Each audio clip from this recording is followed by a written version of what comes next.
तो कंस के महल में गए, अपनी मामियों को समझाया और कहा कि मामी मैं सत्य कहता हूं, मामा जी को मैंने नहीं मारा है। उन्हें सांत्वना दी। उसके बाद आज परमात्मा बलदाऊ को लेकर के कारागृह में जाते हैं, जहां पर कंस ने अपने पिता उग्रसेन जी महाराज को बंदी बना करके डाल रखा था। और जैसे ही कारागृह में उग्रसेन जी महाराज ने दोनों बच्चों को देखा तो एकदम घबरा करके कहने लगे, तुम कौन हो, कौन हो, मेरी ओर क्यों आ रहे हो, तुम कौन हो, क्या चाहते हो, मेरी ओर क्यों आ रहे हो। उग्रसेन जी महाराज ने समझा कि शायद है कि बंदी गृह में डालने के बाद भी कंस को डर है, इसलिए कंस ने किसी को मेरे को मरवाने के लिए भेजा है। लेकिन दोनों भाई कहने लगे कि नाना जी हम आपकी देवकी के बेटे हैं। बेटा तुम यहां पर कैसे आ गए? उस दुष्ट कंस को मालूम पड़ जाएगी, वो तुमको मरवा डालेगा, जल्दी भाग जाओ बेटा, जल्दी भाग जाओ। नाना जी अब कंस किसी को नहीं मरवा पाएगा, क्योंकि खुद कंस इस दुनिया में नहीं है। परमात्मा ने इधर उधर देखा, आज बस उग्रसेन जी महाराज की हथकड़ी और बेड़ी तोड़ने के लिए कुछ दिखाई नहीं दिया, तो आज परमात्मा ने अपने दांतों से ही उनकी बेड़ियां तोड़ दी और लेकर के आए। आकर के दरबार में कंस मरा पड़ा था, उसका मुकुट उतार करके उग्रसेन जी महाराज से कहा कि नाना जी आप इस राज सिंहासन पर बैठिए। उग्रसेन जी महाराज कहने लगे कि कन्हैया बेटा उस दुष्ट का वध तुमने किया है और इस राज्य सिंहासन पर तुम्हारा अधिकार है, ये राज्य तो तुमको ही मिलना चाहिए।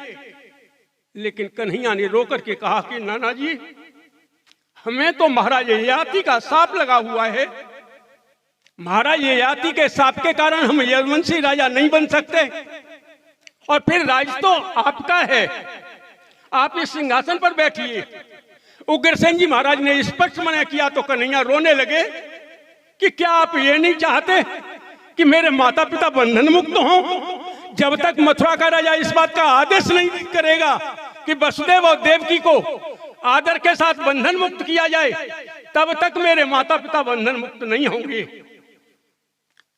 इतना कहने पर उग्रसेन जी महाराज सहमत हुए, उनको राज सिंहासन पर बिठाया, कंस का मुकुट उनके सिर पर रखा और उग्रसेन जी महाराज ने कहा कि देवकी और वसुदेव जी को आदर सहित बंधन मुक्त करके दरबार में लाया जाए।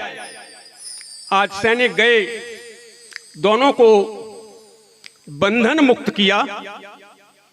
उस समय पे मैया देवकी तो रो रही थी और देवकी रो ही नहीं रही थी, दीवार से सिर मार मार करके उन्होंने अपने ललाट में खून निकाल लिया था। मैया देवकी कहने लगी कि मैं कितनी अभागी हूं कि मैं 7-7 8-8 बच्चों को जन्म देने के बाद भी आज मेरी गोदी में मेरा एक भी बेटा नहीं है।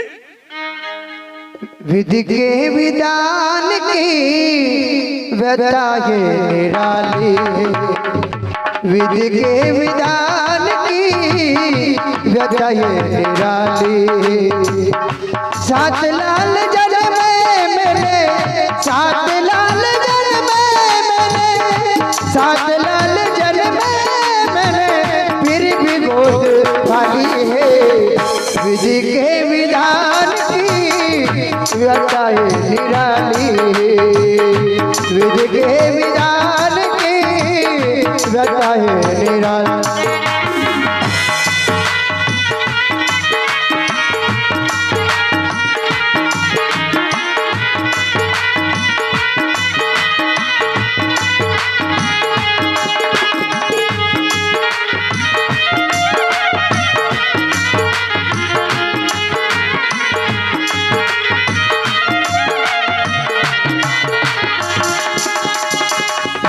चलो से दूध मेरे उमड़ता उमड़ता है,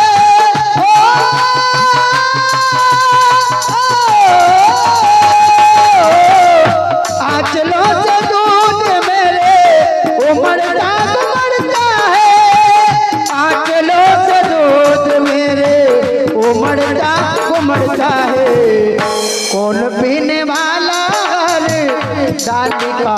डाली, कौन पीने वाला हर डाली काट डाली।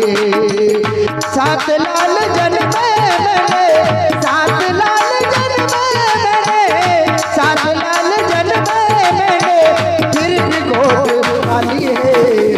विज के विधान की व्यथा है निराली है, विधि के विधान की व्यथा निराली। वसुदेव जी महाराज कहने लगे कि देवकी धैर्य धारण करो। तभी मैया देवकी ने राम और श्याम को आते हुए देखा। देख करके मैया देवकी